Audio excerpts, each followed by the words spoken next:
C'est bon. Allez, On est c'est prêt. parti. Donc il y a 2 minutes de vidéo, puis ensuite on attaque. Très bien. Les SERM, pour Services Express Régionaux Métropolitains, vont bien au-delà d'un simple RER. C'est une offre de services de transport multimodaux conçue pour les besoins de mobilité des territoires. En pratique, ça signifie qu'en tant qu'usager, je peux accéder à un réseau de transport en commun performant pour tous mes déplacements quotidiens, à toute heure de la journée. Je bénéficie de diverses options de transport fiables et régulières, comme les trains, les cars express, les tramways ou métros, les réseaux express vélo et le covoiturage. Le tout via un ticket unique ou via une seule application. Je peux facilement passer d'un mode de transport à un autre au sein d'un pôle d'échange multimodal, tout en ayant accès à l'ensemble des services nécessaires, tels que le stationnement, les rabattements facilités pour le vélo ou la marche, ainsi que des informations voyageurs en temps réel. Le SERM place les usagers au centre et propose une vision globale du territoire pour apporter une solution à l'étalement urbain et coordonner les stratégies de mobilité. En encourageant le report vers des modes de transport plus durables, les SERM participent à décarboner les déplacements et à désenclaver les zones périurbaines. L'objectif, c'est de faciliter les trajets du quotidien avec une vraie offre de transport fluide et rapide. La plus-value d'Egis réside dans notre capacité à fournir une offre complète, allant des études amont pour la préfiguration du projet et les plans de déplacement, jusqu'à l'aménagement des pôles d'échange multimodaux et l'adaptation des systèmes techniques d'exploitation. Ce travail bénéficie de l'expertise diversifiée du groupe Egis sur l'ensemble des systèmes de transport urbain et ferroviaire, ainsi que sur des sujets transverses comme la gouvernance, l'exploitation et le financement.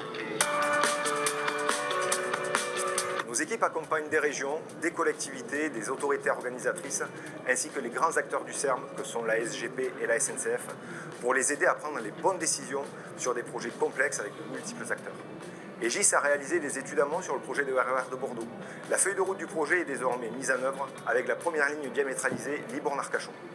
À Toulouse, nous coordonnons les études multimodales avec différentes actions d'accompagnement du SERM sur les sujets de la tarification et de l'aménagement du territoire.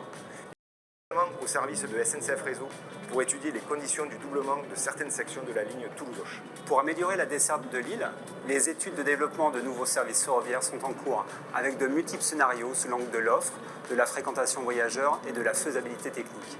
Et aujourd'hui, Egis poursuit l'étude du futur SERM, qui comprendra une nouvelle ligne de 35 km, 15 aménagements ferroviaires du réseau existant et une nouvelle gare souterraine. Cette dernière pose de nombreux défis techniques qu'Egis relève avec tous ses experts.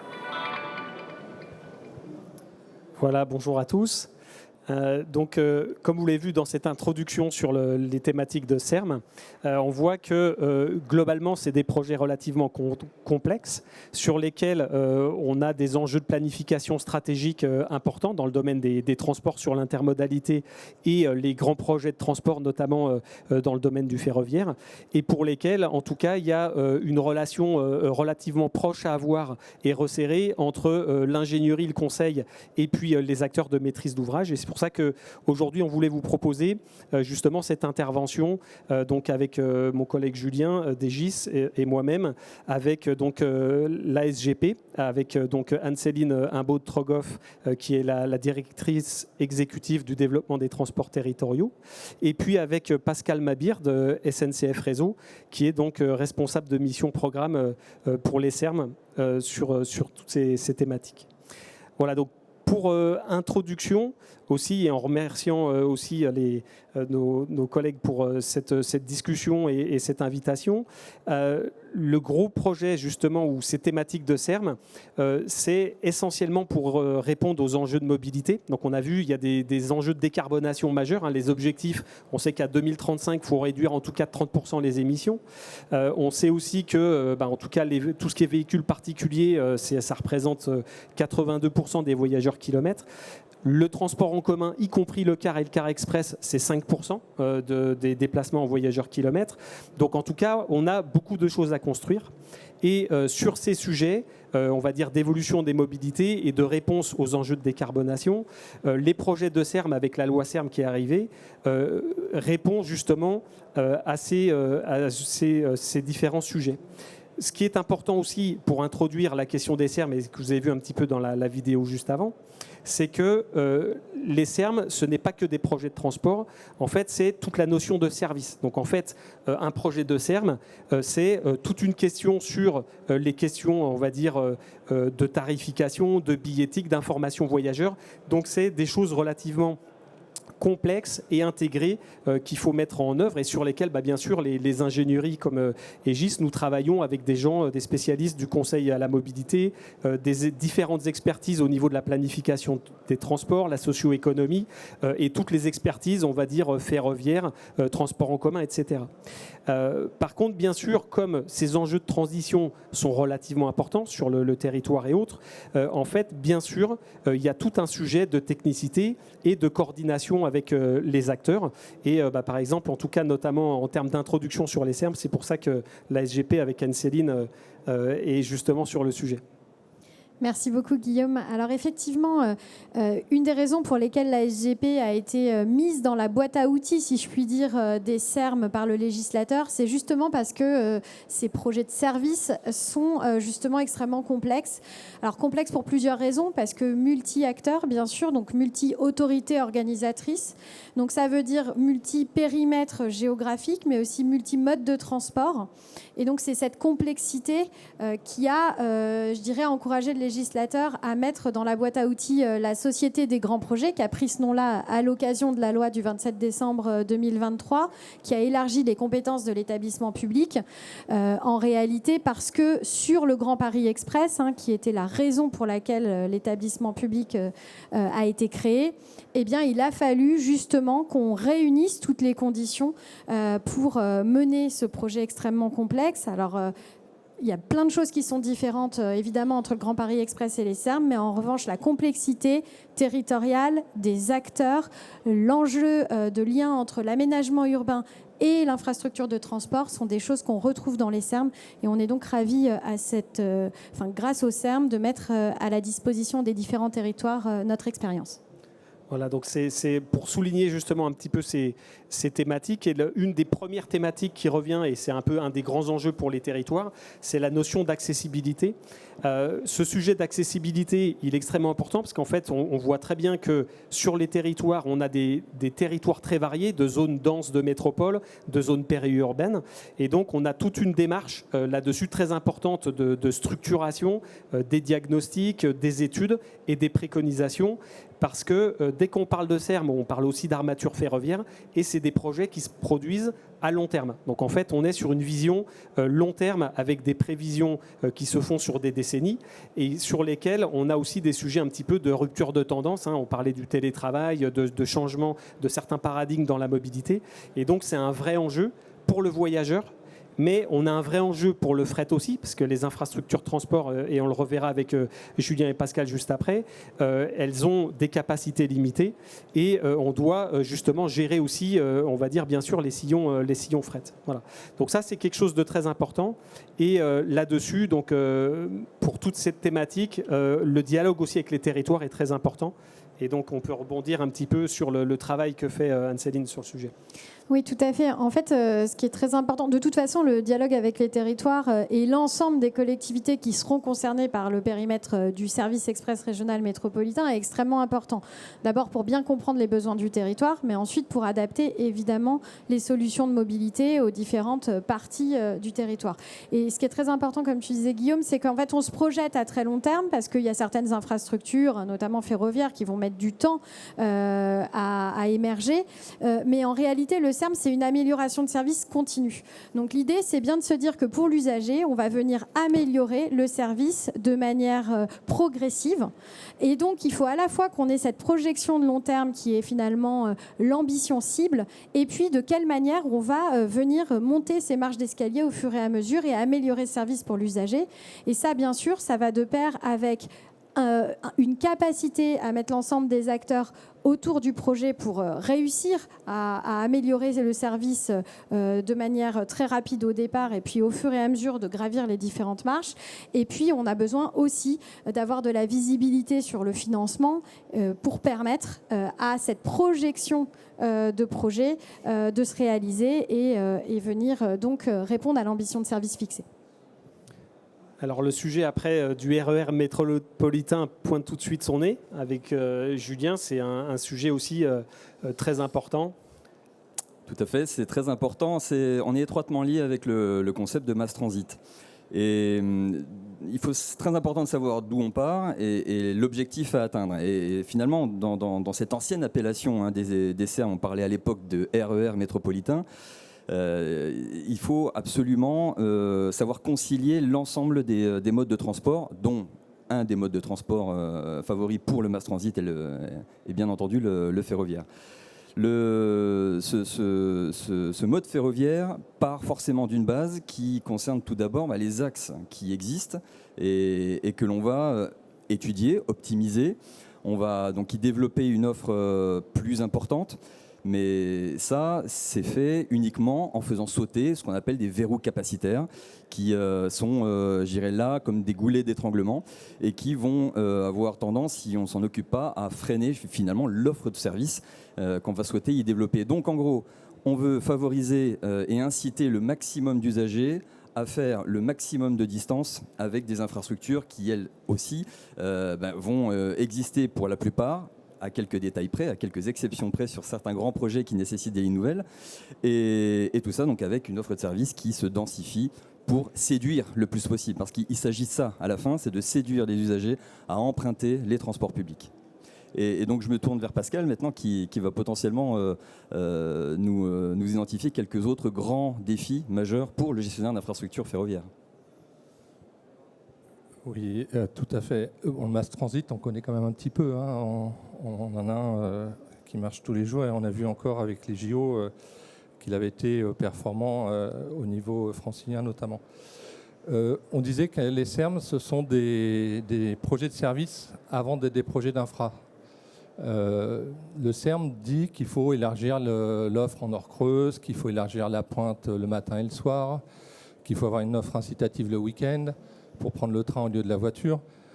Du point de vue du gestionnaire d'infrastructure, ça, c'est des choses qu'on peut faire rapidement.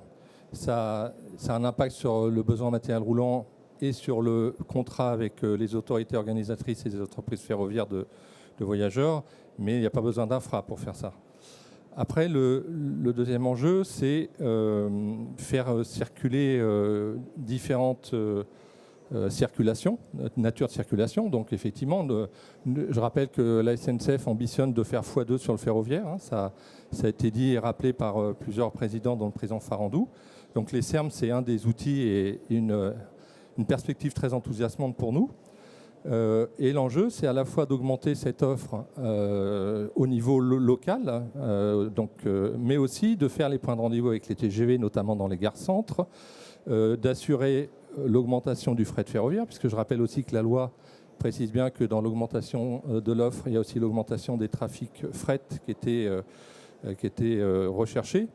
Donc voilà, pour ça, notre boulot, c'est de répartir la capacité entre les différentes circulations. Et ça tombe bien parce que l'État a mis en place un outil, alors qui est un peu technique, je ne vais pas le développer, mais qui s'appelle les plateformes services et infrastructures, qui en gros mettent toutes les parties prenantes autour de la table, les AOM, l'État, les entreprises ferroviaires, pour regarder comment, en fonction des projections à 5-10 ans, on organise les circulations ferroviaires et la répartition de la capacité. Voilà, donc on a 7 à 8 plateformes par région, pour faire simple. Plus, comme nous, on est garant de la vision nationale, on a une plateforme nationale voyageurs, notamment pour tout ce qui est services librement organisés, et une plateforme nationale fret. Voilà, donc comme on a vu, ça c'est des principaux enjeux de réponse, on va dire, à la demande sur l'accessibilité des territoires. Après, ce qu'il faut voir aussi, on parle vraiment de l'opportunité des projets de SERM, c'est que, comme on le disait un petit peu, on a la notion d'intermodalité. Alors avant, on avait eu des études de schéma directeur, on va dire d'étoiles ferroviaires, etc. Là, on est vraiment dans une vision complètement intégrée. C'est-à-dire qu'en fait, le projet du SERM, il englobe tout. Et dès le départ, on a cette conception avec des objectifs qu'il faudra caler sur on va dire, les investissements et puis les enveloppes budgétaires, mais qui permet, on va dire, d'aligner, de faire les arbitrages avec l'ensemble des modes. Et l'opportunité principale pour les acteurs, c'est justement d'avoir cette cohérence d'avoir au bon endroit sur les bons corridors les bons modes, d'accord, et de répondre avec des services optimisés, que ce soit du car express, du ferroviaire et l'ensemble des modes de transport en commun et autres, d'accord, avec les mobilités douces, pour avoir vraiment une infrastructure de transport globale aux différentes échelles qui soit vraiment et qui répondent à l'ensemble des mobilités et des besoins futurs. Voilà, donc c'est vraiment une vision intermodale qui intègre aussi, et ça on le disait aussi en préambule, tout ce qui est question de tarification, information voyageur, parce qu'en fait ça fait partie intégrante du système, on va dire, sur le maillage du transport et on va dire la vision pour les usagers. Voilà, donc ça c'est un point important et sur lequel aussi peut-être Anne-Céline peut rebondir par rapport à ces thématiques aussi. Alors effectivement, moi ce que je peux peut-être dire, c'est comment on construit cette vision intermodale et multimodale sur les différents territoires. En réalité, on l'a construit tout d'abord avec du dialogue territorial. C'est ce qu'on fait dès le départ. Partout où on intervient sur les SERM, à chaque fois, on commence par du dialogue territorial. Donc c'est à la fois évidemment des entretiens bilatéraux avec l'ensemble des parties prenantes du projet, des parties prenantes concernées par le projet. Avec les associations d'usagers, les différentes associations professionnelles, etc. Et à partir de ce dialogue territorial, la première phase, c'est un diagnostic. Donc, ce dialogue, il vient alimenter le diagnostic territorial qu'on mène effectivement par ailleurs aussi à partir évidemment d'analyses qu'on a déjà sur les flux, sur les enjeux socio-économiques du territoire, etc. Et puis une fois qu'on a passé cette phase de dialogue et qu'on a pu identifier justement les corridors sur lesquels il y avait déjà une bonne offre, une bonne armature ferroviaire peut-être à renforcer, d'autres sur lesquels il n'y a pas du tout de ferroviaire, ou encore un système uniquement radial et où il manque des rocades. Donc une fois qu'on a fait cette analyse, on rentre dans une démarche de scénario, donc de scénarios sur lesquels on essaye de ne pas se limiter. Je dirais que c'est ce qu'on fait par exemple actuellement en région Grand Est. On essaye vraiment de prendre toutes les bonnes idées qui peuvent exister et puis finalement on viendra les couper au fur et à mesure au regard de leur faisabilité, mais au départ on essaye vraiment d'avoir des scénarios différenciants pour se dire qu'est-ce qu'on peut aller chercher de mieux sur le territoire. Et donc on fait des analyses techniques bien sûr, environnementales, et puis on les confronte à des analyses de trafic et on fait comme ça des itérations pour nous permettre d'affiner des scénarios assez différenciants qui nous permettront ensuite de soumettre aux porteurs de projets, et donc en l'occurrence aux collectivités, aux autorités organisatrices et à l'État, un scénario préférentiel. Et ça, c'est très important parce que là encore, sur le scénario préférentiel, on viendra là aussi revoir finalement l'ensemble des acteurs du territoire et dialoguer sur ce scénario préférentiel. Et puis enfin, ce qu'on peut faire aussi, toujours pour asseoir ce schéma multimodal, c'est de la concertation, de la participation du public. Et là, c'est ce qu'on fait dans les Hauts-de-France actuellement, puisque pour ancrer le projet de service et pour donner suite à une phase de dialogue avec l'ensemble des acteurs, eh bien, on est dans une phase vraiment de participation du grand public volontaire, donc en dehors des procédures réglementaires. Et c'est une phase qui a débuté le 19 septembre, qui finit fin octobre. Et là, on fait des ateliers, des balades urbaines, des rencontres de proximité et même un panel citoyen pour venir nourrir ce schéma multimodal.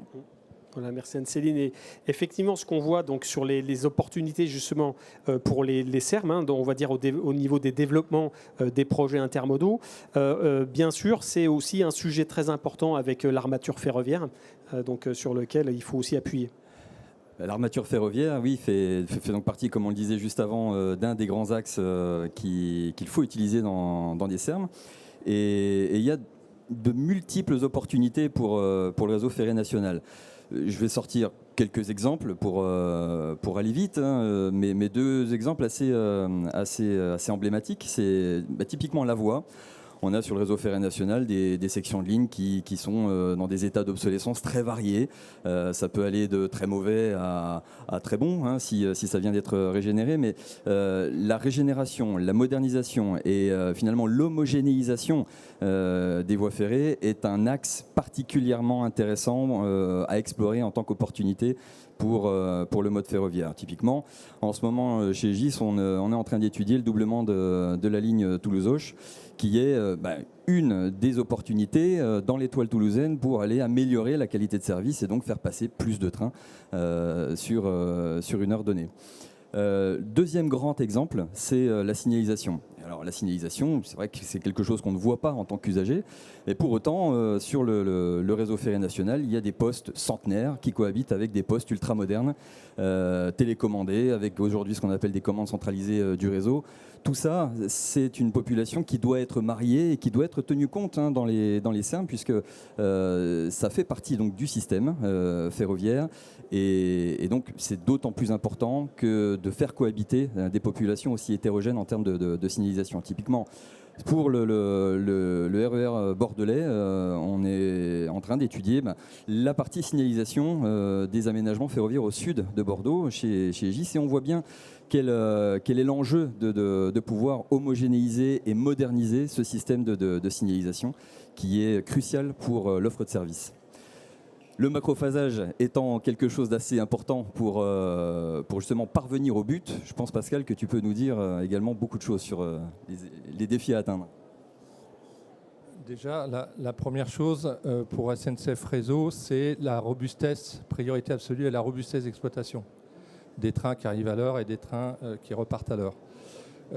Effectivement, l'enjeu d'augmenter, et je répète qu'on est très enthousiaste à cette idée, les circulations autour des grandes métropoles et faire le lien avec leur périphérie, ça impose que le réseau sera plus sollicité et donc d'avoir un effort qu'on a déjà commencé mais qui pourrait être encore plus grand, et on s'en réjouit, sur le réseau existant. On hérite d'un réseau qu'il est ce qu'il est, on devra le transmettre à nos enfants, donc on travaille à vraiment le remettre en meilleur niveau, notamment dans le cadre des SERM. Ensuite, on a aussi des axes, comme par exemple, on peut travailler sur nos modes d'exploitation et de maintenance. Par exemple, l'étoile ferroviaire de Toulouse, aujourd'hui, elle est exploitée avec beaucoup de mouvements techniques, c'est-à-dire parce que la configuration des sites de garage ou d'entretien font que, historiquement, ils étaient comme ça, et on se retrouve à avoir des trains qui sont à vide pour aller les mettre d'un point à un point B pour, par exemple, les faire réparer. On sait aussi, et ça on travaille avec les autorités organisatrices des mobilités, sur le fait qu'on a des fois des missions qui sont terminus dans les gares centrales. Alors on est dans une réunion technique, donc je vais prendre un terme un peu technique. Il y a ce qu'on appelle le GOV, qui est le graphique d'occupation des voies, qui est en fait la façon dont les trains sont gérés dans les gares, pour faire simple. Et on se dit que si on les diamétralise, c'est le terme que tu as employé Guillaume, c'est-à-dire qu'en fait ils ne passent plus, ils sont plus terminus dans la gare, mais ils ne font que passer. On peut aussi redonner du souffle dans la gare. Donc on a des processus aussi dans nos modes de travaux qu'on regarde. Et puis il y a surtout une nécessité d'anticiper la trajectoire d'optimisation du réseau ferroviaire.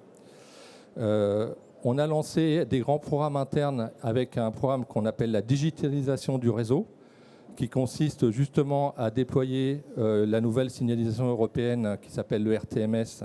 Là aussi, si vous voulez des détails, on pourra vous le détailler. Et puis les commandes centralisées du réseau qui visent en fait à avoir une espèce de salle de contrôle informatique comme dans un aéroport, et pas des agents qui sont avec des manettes à pied d'œuvre.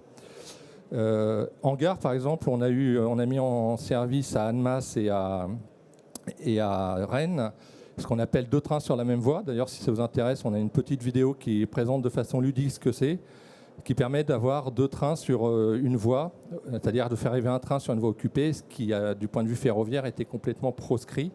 On a développé une signalisation spécifique, et pour un montant qui, à l'échelle du ferroviaire, est assez modeste, puisque c'est moins de 13 millions d'euros.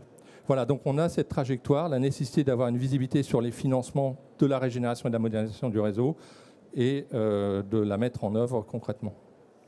Voilà, donc en fait, vous avez entendu qu'il y avait beaucoup de défis techniques, on va dire, dans le domaine des SERM. Alors là, on parlait, on s'attardait un petit peu sur le volet ferroviaire, mais en fait, on voit que quelque part, ça, c'est dans l'ensemble des thématiques. Hein. Si on élabore les choses aussi, même sur les volets socio-économiques, nous, nos experts aussi réfléchissent sur, on va dire, tout ce qui est changement ou méthode d'évaluation des grands projets, parce qu'il y a pas mal de changements de tendance, etc. Et donc, ça a aussi des impacts sur l'évaluation des projets à long terme. Tout ce qui est technique, on vient d'en entendre parler. Il y a aussi plein de réflexions importantes aussi dans les domaines techniques sur l'éco-conception. Donc là, côté Aegis aussi, on a beaucoup de gens qui travaillent dessus, aussi en collaboration avec les groupes techniques de SNCF Réseau et de la SGP aussi, sur des thématiques, on va dire, de filière d'ingénierie, de design industriel, pour essayer d'avoir des matériaux décarbonés sur les grands projets. Donc ça, c'est vraiment beaucoup de réflexions qui ont lieu. Mais si on revient un petit peu à ce qu'on disait tout à l'heure sur les sujets des territoires, il y a tout de suite aussi une autre thématique qui revient, c'est aussi la gouvernance. Et donc même, par exemple, nous, on le vit un peu tous les jours avec nos équipes, là, que ce soit nos équipes conseils, les équipes des experts aussi, donc les experts techniques ou de mobilité, etc. C'est que globalement, faire des études et faire des scénarios, ça c'est une partie du travail. Mais en fait, il y a un travail très important qui se fait sur la collaboration, la co-construction des scénarios et donc sur tout le sujet de la gouvernance, des choix, des arbitrages sur les hypothèses, sur les solutions. Et donc, il y a un gros travail au niveau de la gouvernance qui est fait, qui est très important. Et la réussite des SERM, c'est une réussite uniquement dans le cas où justement cette gouvernance fonctionne bien et que les acteurs se parlent et travaillent bien ensemble. Donc il y a une réelle démarche partenariale avec la co-construction de scénarios, même l'accompagnement des différents acteurs sur des thématiques qui sont parfois compliquées. Tout le monde ne maîtrise pas, on va dire, tous les domaines techniques, du ferroviaire ou d'autres sujets qui sont très importants dans les arbitrages. Et ça, c'est vraiment un enjeu très important, notamment sur les cadrages budgétaires, où là, où il y a des choix très importants à faire. Et donc ça, l'enjeu de gouvernance, c'est aussi un sujet, Anne-Céline, très important de votre côté. Oui, tout à fait. En réalité, ce n'est pas pour rien que la loi, d'ailleurs, a consacré quelques articles à la gouvernance en disant que pour les SERM, il faudrait mettre en place une structure locale de coordination. Donc, structure locale de coordination, elle peut prendre différentes formes. La loi oriente vers une des formes qui est un groupement d'intérêt public. Mais en réalité, ce qui compte, c'est bien d'avoir une structure, quelle qu'elle soit, qui réunisse l'ensemble des acteurs, tant au niveau politique, donc l'ensemble des AO et des financeurs, autorités organisatrices et financeurs, mais d'un point de vue opérationnel également, l'ensemble des maîtres d'ouvrage, puisqu'il faut bien à la fois une coordination politique, bien sûr, mais aussi une coordination opérationnelle des maîtres d'ouvrage qui vont intervenir sur différentes composantes du service express régional métropolitain. Sauf que l'usager, évidemment, ne se préoccupe pas de savoir qui réalise finalement l'amélioration de telle infrastructure ferroviaire et qui réalise l'infrastructure, la voie réservée pour le car express et puis le pôle d'échange routier. Et donc, il faut bien que l'ensemble des maîtres d'ouvrage soient au rendez-vous de l'amélioration du service qui aura été fixé. Et donc, de ce point de vue-là, la gouvernance est extrêmement importante. On y travaille dès le départ, puisque là, quand on élabore finalement le projet de SERM avec l'ensemble des partenaires, on le fait dans des équipes qu'on appelle, nous, des équipes de préfiguration qui sont partenariales. Et c'est important de le souligner parce que ça ne se fait pas si souvent de manière aussi partenariale. Donc, avec l'ensemble des autorités organisatrices concernées, l'État, SNCF Réseau, SNCF Gare et Connexion et la SGP quand elle est appelée par les territoires. Et donc, dès cette première phase d'études amont, on travaille tous ensemble. Et bien sûr, par la suite, ça a vocation à perdurer dans des formes encore plus, si je puis dire, formalisées. Voilà, et pareil pour le GIE aussi, SNCF Réseau, je pense qui aussi travaille sur ces thématiques. Oui, on est complètement d'accord. Et la loi, d'ailleurs, est bien faite puisqu'elle prévoit un outil législatif qui permettra la coordination de tous ces maîtres d'ouvrage parce que, bien sûr, l'ossature est ferroviaire voilà. Par contre, il y aura peut-être des maîtres d'ouvrage routiers, ça peut être des maîtres d'ouvrage fluviaux, des navettes fluviales, par exemple. Et donc, le groupement d'intérêt public, le GIP, est un outil qui permet de coordonner tout ce beau monde de façon opérationnelle. Tu voulais peut-être terminer sur les enjeux pour le GI ? Oui, aussi. C'est ça ? Okay. Bon, pour conclure, les enjeux pour SNCF Réseau et Gare et Connexion, c'est à la fois profiter de cette opportunité que nous procureront les SERM pour travailler sur nos modes d'exploitation et de maintenance, j'y reviens pas. Mais au-delà de ça, c'est vraiment de voir comment on donne une visibilité programmatique. Et là aussi, on n'en a pas parlé, mais ça rejoindra la conférence de financement qui devrait avoir lieu. C'est comment on tire toute la filière industrielle ferroviaire, bien sûr l'ingénierie, mais pas que, puisque si on sollicite le réseau, il faut plus de maintenance, donc il faut des entreprises de maintenance de voies ou de caténaires. Et donc l'enjeu vraiment pour nous, c'est comment, en tant que GI, on peut tirer en grand cette filière ferroviaire dans les années qui viennent autour des Serm. Voilà, c'est vrai que c'est un vrai sujet là-dessus. Et donc sur les enjeux, ce qui est important aussi, ce qu'on voit vraiment, et ça on le voit au jour le jour, en accompagnant justement les différents acteurs, soit en conseil, soit en expertise ou en études, c'est justement cette démarche, on va dire, de construction des Serm, du travail sur des scénarios, d'accompagnement, qui est un travail très important pour répondre justement aux enjeux de mobilité. Et on voit vraiment que justement il y a un travail important d'arbitrage et de cogitation sur l'optimisation des modes de transport, l'intermodalité, pour vraiment doser pour chaque mode, on va dire, quels vont être les axes à prioriser, les bons niveaux d'investissement à faire sur l'ensemble des corridors ou des modes, pour avoir vraiment des services qui sont conçus de manière optimale dans un réseau global de transport et pour avoir en fait un service de mobilité vraiment intégré. Et donc ça, c'est un enjeu aussi, je pense, Anne-Céline, de votre côté, qui est vraiment important.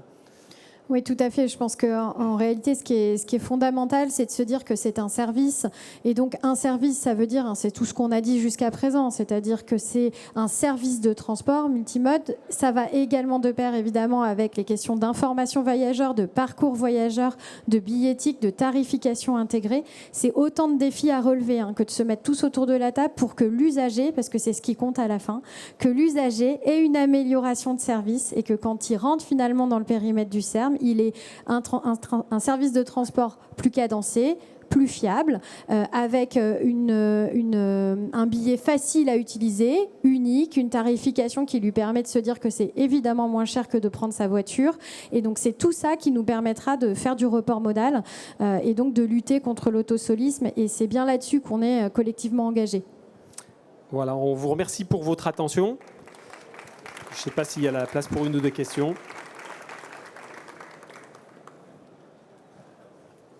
Oui, merci pour toutes vos interventions. Alain Caraco, vice-président de Grand Chambéry. C'est surtout aux gestionnaires d'infrastructure que je voudrais m'adresser.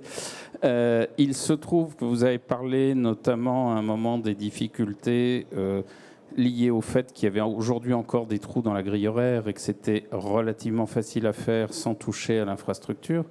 On a néanmoins un souci, c'est ce que vous appelez les blancs travaux. Est-ce que vous avez déjà un début de solution pour faire que, même si on est capable de financer en fonctionnement les trains qui vont rouler à cadence régulière, il n'y ait pas une heure où on n'a rien le droit de faire?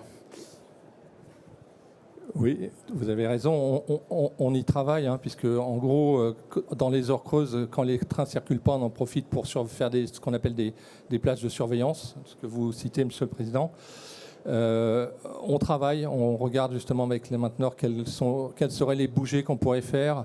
Est-ce qu'on pourrait par exemple travailler sur une voie et circuler sur l'autre? Enfin, on a des solutions. Et puis il y a aussi des choses qu'il faut regarder comme on le fait en mass transit, certaines opérations qu'on ne peut pas faire de jour et qu'on fait la nuit.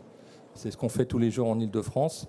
Donc voilà, c'est un chantier qu'on a ouvert. On n'a pas encore les réponses, mais j'espère pouvoir revenir dans un an avec déjà des choses qui ont un peu bougé. C'est quand même des gros sujets en interne, puisque ça quand même réorganise toutes les filières métiers avec tout ce que vous imaginez derrière. Mais c'est un gros sujet, parce que même nos amis suisses qui avaient un réseau très performant, ils sont allés très très loin sur la planification en mangeant toutes les marges, et depuis un an, c'est très compliqué pour eux. Donc ils ont beaucoup de difficultés depuis un an à cause justement de ces problèmes de marge. Bonjour, j'ai plusieurs questions, je vous laisse voir auxquelles vous pouvez répondre. La première, c'est concernant les scénarios. Je n'ai pas compris si c'est uniquement la SGP qui réfléchit aux scénarios et qui après les présente, ou si c'est c'est sous forme de workshop avec les différentes entités parties prenantes. La deuxième question, il y a un certain nombre de Serm qui sont engagés donc sur Strasbourg, Bordeaux, Toulouse. On sait que 10 autres métropoles avaient été retenues, mais avec le changement d'Assemblée nationale. Je voulais savoir si on avait une visibilité, si ces travaux vont être poursuivis pour les autres. Troisième question, est-ce que vous avez des exemples, justement dans les SERM qui ne sont pas encore engagés, des exemples où le train n'est pas le plus gros report modal? Parce qu'il y a aussi des régions où il y a la capacité ferroviaire ne peut pas absorber tout le flux de déplacement. Et enfin, la quatrième question, c'est en termes de budget national. Pareil, est-ce qu'on a une visibilité du budget de l'État sur ces projets? Voilà. Alors, je me lance sur les deux premières et puis je me tourne vers vous sur les deux autres. Évidemment, les scénarios, c'est pas du tout que la SGP. D'abord, la SGP, elle intervient et ça répond à la deuxième question. En fait, il y a 24 SERM qui ont été labellisés par le ministre. Donc, il y a 24 SERM sur lesquels il y a une démarche de création, d'élaboration d'un dossier de statut de SERM. Et ensuite, il faudra que le ministre vienne donner un arrêté ministériel aux projets qui rempliront finalement le cahier des charges des services express régionaux métropolitains. Sur ces 24, il y en a 14 pour lesquels les territoires ont fait appel à la SGP en plus de SNCF Réseau et SNCF Gare et Connexion, qui eux sont présents partout en tant que gestionnaires d'infrastructures et c'est essentiel. Et donc sur les 14 où la SGP intervient, on n'est évidemment pas tout seul et donc les scénarios que j'évoquais, c'est évidemment fait de manière multipartenariale. C'est juste qu'à un moment, il y a quelqu'un qui tient le stylo, c'est normal, mais on est complètement dans des équipes où justement on partage, on s'appuie évidemment sur les bureaux d'études et puis on partage finalement l'élaboration de ces scénarios, les itérations, comme je le disais, avec les différents types d'études et on vient sous forme de workshop ou en tout cas d'ateliers de travail essayer de trouver les meilleures solutions en se nourrissant également du dialogue territorial. Alors, la troisième, c'est rapide, c'est que j'avoue qu'on regarde pas mal les sujets ferroviaires, donc je ne peux pas vous répondre s'il y a des SERM aujourd'hui qui auraient une autre composante, sachant que généralement, c'est le mode lourd qui a tout se structure autour du mode lourd, les cars, etc. Donc là, à court terme, je n'ai pas d'exemple. Je donne un petit exemple parce que c'est un exemple où il n'y a pas d'étoile. C'est pour ça que c'est intéressant. Par exemple, Montpellier.